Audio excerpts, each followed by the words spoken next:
Tariguan. Dan yang disuguhkan dalam perjalanan tadi yang dikisahkan bermimpi bertemu dengan saudara kandungnya bernama Ria yang konon telah meninggal dunia, memberi petunjuk kepada Sugiana tentang kiat mendapatkan gajah putih. Sang gajah keramat bergelar Birah Sintani karena mau turun dari belantara negeri kayu ke tepi Danau Tawar, sekaligus kiat untuk mengiringnya agar dapat dibawa ke hutan raja yang dipersembahkan kepada Sultan Aceh Darussalam. Gajah putih perlambang kegagahan dan keperkasaan. Gajah putih menjadi maskot kerajaan Aceh Darussalam di masa lalu, tersohor jaya ternama di masa Sultan Iskandar Muda, dan kini dipercaya menjadi lambang kodam Iskandar Muda. Artinya dari negeri ini simbol kejayaan itu berasal. Inilah kebanggaan dimiliki anak negeri dataran tinggi Aceh Tengah ini.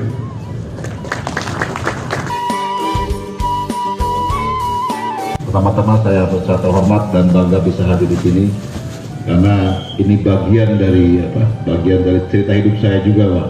Karena saya pernah menjelajah tanah Gayo ini dan mengetahui beberapa hal yang mungkin sedikit beberapa hal, termasuk tadi sejarah gajah putih tadi yang aku sampaikan. Dan saya berjanji, Pak, dan memang saya sedang membuat beberapa riset sedikit tentang Kodam Iskandar Muda.